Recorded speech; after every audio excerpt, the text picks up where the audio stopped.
So creating an algorithm is one of the most important things that you can do before you start coding. It's really important to train yourself in how to take a problem and break it down into small steps that a computer can understand. And so let's do an example. There's the birth year calculator example in Zybooks. And let's do another example. So let's say I want to write a program that program will calculate a tip amount. Okay, and so you want to think about when your user runs your program, what are they going to see? So I'm going to maybe print out a message. Welcome to the tip calculator.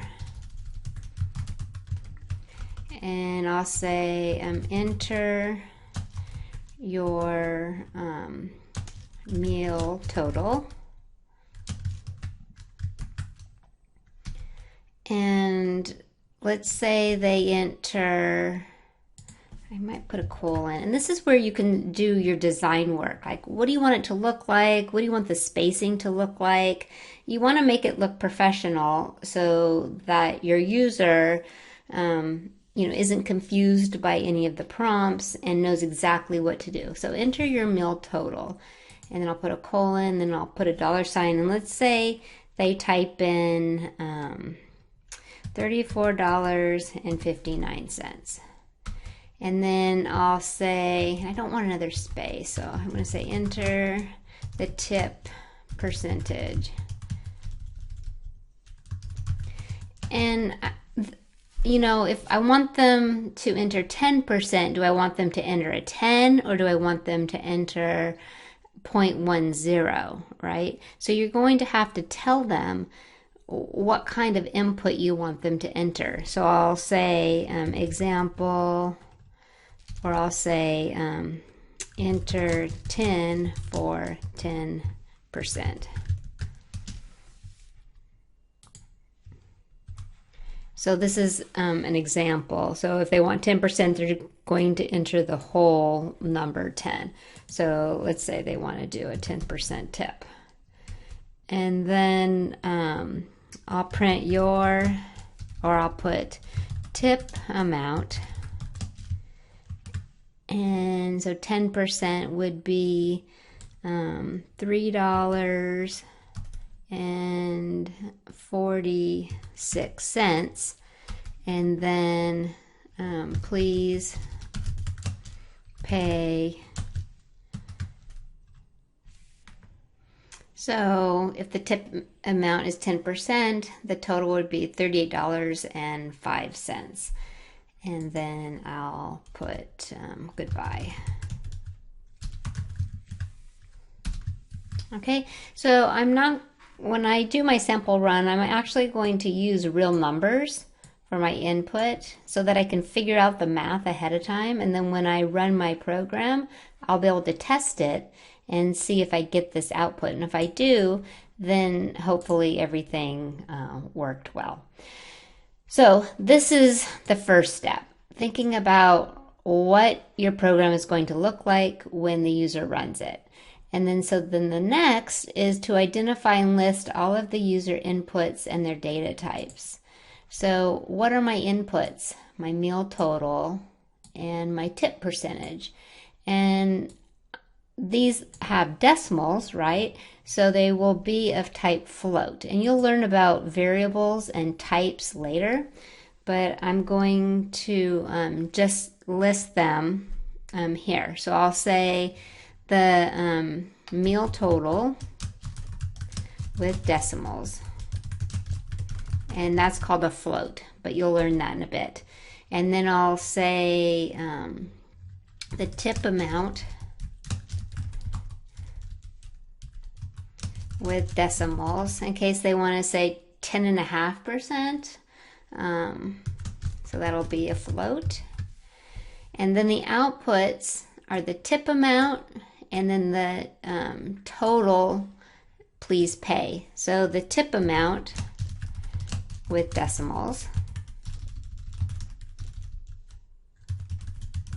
That'll be a float.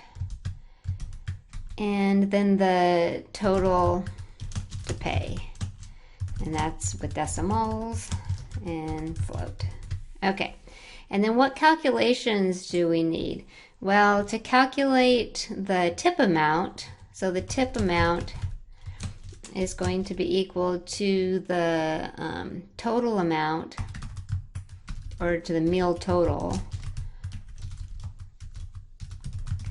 times the tip amount divided by 100, right? Because if they enter 10, because I'm allowing them to say 10, if I changed this, right, I could say enter point 10 for 10, and then my calculation would change. So you have to make sure, whatever you're asking the user to enter, that's taken into consideration in your calculations. And then for the total to pay, that is going to be the meal total plus the tip amount, right?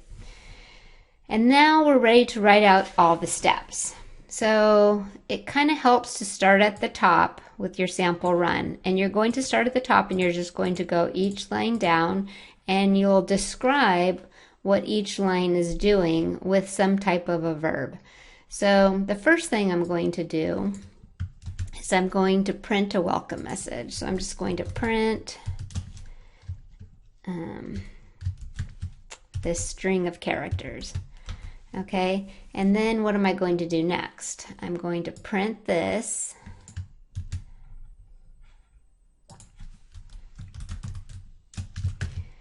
And I could put that in quotes, because that's literally, right, what I'm printing. Whoops.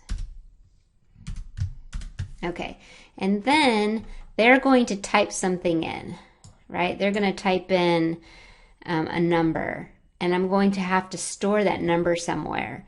So I'm going to input whatever they type in into the meal total. Okay, and then I'm going to print this.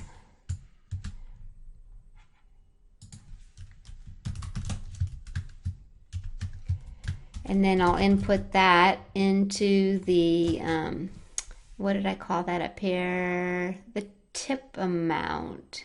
So that's another thing. I have tip amount here and tip amount here, right? I can't have two variables that store two different things that are the same name. So I'm going to call this tip percentage. And then I will have to change this to tip percent. Okay, so I'm kind of showing you some errors along the way that you may encounter. So each variable has to be unique. So tip percent, there's a difference between the tip percent and then the tip amount. Okay, so enter the tip percentage, and then I'll input that into tip percent. Okay, and then what do I do next? Well, I have to calculate the tip amount, right? So I'm going to calculate tip amount to be this. And then I'm going to print a message, tip amount, and then I'm going to print out the tip amount. And then I'm going to calculate the total to pay, and that will be, I already figured that out, right? So I'm just going to copy that. So the total to pay will be the meal total plus the tip amount, and then I'll print a message, please pay, and then the total to pay. And then I'll print a goodbye. And let me make sure I did. Okay, so please pay, and the tip amount for the, and then so the tip amount, I forgot a little $sign there. So this is the strategy for every program you write. You are going to have to think about it in these small steps. And so this algorithmic planning document will help you thoroughly think about the input data that your program will need, any calculations, and then the output data.